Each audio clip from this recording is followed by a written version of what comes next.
God bless you. I want to share about invisible wounds. When we think about healing, our minds usually jump to some physical aspect of healing. And that's all well and good, and God certainly is concerned with our physical health. But God is also concerned about much more. One of my favorite verses is the one Jesus used to launch his teaching ministry in Nazareth. It's found in Luke chapter 4. And verse 18 says, "The Spirit of the Lord is upon me, because he has anointed me to preach the gospel to the poor. He has sent me to heal the brokenhearted, to proclaim liberty to the captives and recovery of sight to the blind, to set at liberty those who are oppressed." Now, healing the blind is physical healing. And like many physical needs, it is observable and easily understood.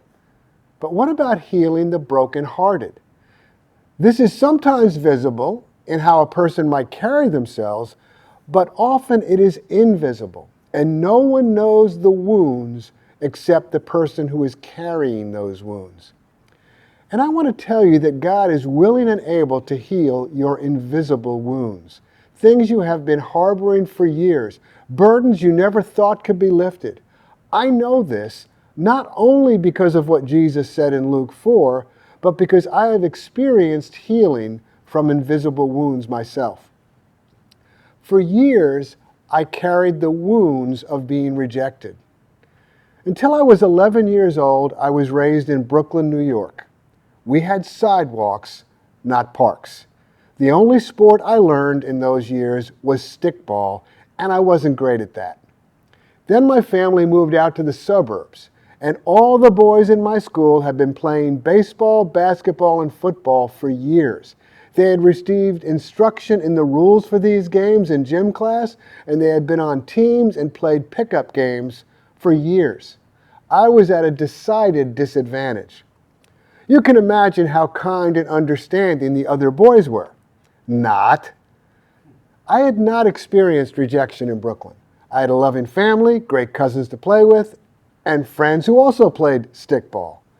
But in Rye, I was an outcast, and I didn't have any close friends.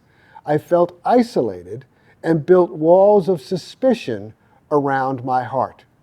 Now, this seemed to change when I got into drugs. There I found acceptance, or at least that's what I thought. But the relationships were built on drug use, not friendship. I was welcome, but I had no answers for my isolation. In 1971, I was introduced to Christ, and suddenly I had a peer group that accepted me. But I had never torn down the wall of rejection, and so I was still suspicious.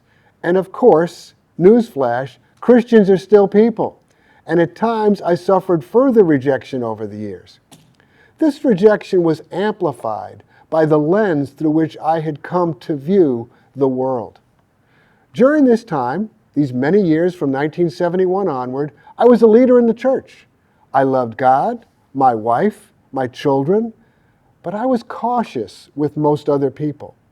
From the outside, I looked that I had it all together, and many parts of my life were together and centered on Christ. But I still had not learned to tear down the walls of suspicion, and at times I was still isolated. Not always because of something that was done to me, but because of the way I had come to view the world. Then in 2008, I was introduced to what is often called inner healing or soul care. It is where I began to understand how Christ could damage or heal a damaged heart, and that God clearly saw the wounds that were invisible to everyone else. And I share this so that you can have hope of freedom in Christ. What God did for me, He will gladly do for you. You might not know how, but we can help with that. If this resonates with you, if God has touched your heart while listening to this, send me an email at bcarden@alignwithchrist.com. That's BCARDEN@alignwithchrist.com. God has more in store for you than you could ever imagine. God bless you.